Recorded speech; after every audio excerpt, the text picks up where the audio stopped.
सरकाघाट की खबर इस वक्त हमारे सामने है। जीते हैं यहाँ से दिलीप कुमार, भारतीय जनता पार्टी के लीडर हैं, तो बड़ी जीत सरकाघाट से। गौरव जी बिल्कुल, एक और सीट के ऊपर नतीजे आ चुके हैं। 5 सीटों के ऊपर बीजेपी के लिए नतीजे आ चुके हैं। बेशक कांग्रेस का अभी कोई भी खाता ना खुला हो, लेकिन जो आगे चल रहे हैं कांग्रेस उससे बहुत आश्वस्त होगी। हम कोशिश कर रहे हैं कि कौन सी सीटों पर इस समय बड़ी जबरदस्त टक्कर है। कुछ सीटों पर तो 5-5 हजार का इस समय अंतर नजर आ रहा है। जैसे 7,000 का भी अंतर है। अगर जो 500-400 का अगर अंतर होगा तो वो चेंज होना ज्यादा मुश्किल नहीं है। अगर 5,000 से 6,000 10,000 हो गया तो फिर शायद गेम बिल्कुल बदल जाएगी। 7वां-8वां राउंड अभी चल रहा है। बिल्कुल, आप क्योंकि 5,000 7,000 का जिक्र कर रहे हैं तो मैं देहरा का जिक्र करना चाहूंगी, लेकिन ग्राफिक सरकाघाट के चल रहे हैं तो सरकाघाट की बात कर लेते हैं। यहाँ से भाजपा उम्मीदवार दिलीप ठाकुर जीत चुके हैं और ये चौथी सीट है जो भाजपा के खाते में गई है। मंडी, सराज, सुंदरनगर और सरकाघाट।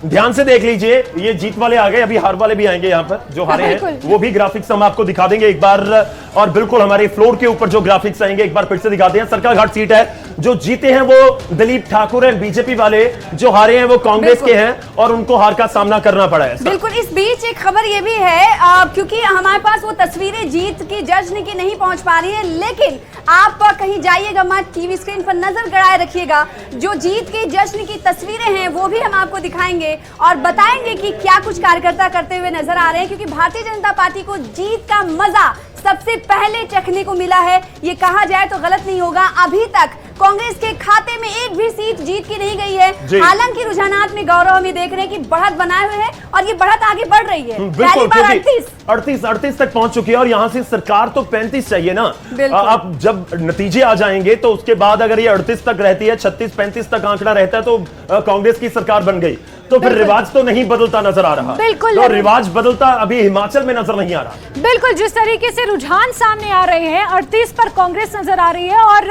इन रुझानों के हवाले से हम ये कह सकते हैं कि रिवाज तो बदलता नहीं आ रहा है, लेकिन कहीं ना कहीं कांग्रेस के दावे सिद्ध होते हुए भी नजर आ रहे हैं कि रिवाज नहीं बदलेगा भाई साहब, राज भी बदलेगा। बिल्कुल, जब कांग्रेस के दावे की बात कर रही है, इस बीच पांचों की जीत की अगर हम बात करें तो वो सीट आपके सामने, आपके जहन में सवाल उठ रहा होगा कि आखिर वो कौन सी सीट है जहां पर भारतीय जनता पार्टी ने जीत दर्ज की है। तो आपको बताते हुए कि चले कि मंडी, जहां पर भारतीय जनता पार्टी का काफी होल्ड रहा है, तो मंडी विधानसभा क्षेत्र की 5 सीटें भारतीय जनता पार्टी के खाते में गई है। तो एक बात ये समझ लेनी जरूरी है कि जिस तरह से कांग्रेस ये कह रही थी कि आप हवा हवाई बातें कर रहे हैं बीजेपी के लिए, लेकिन जमीन पर हम काम कर रहे हैं, तो कहीं ना कहीं रुझानात में बात दुरुस्त होती हुई दिखाई दे रही है। ये भी इंटरेस्टिंग है कि या तो जो मंडी में बैठे हुए हैं काउंटिंग करने के लिए वो बड़े जबरदस्त और सुपर फास्ट है।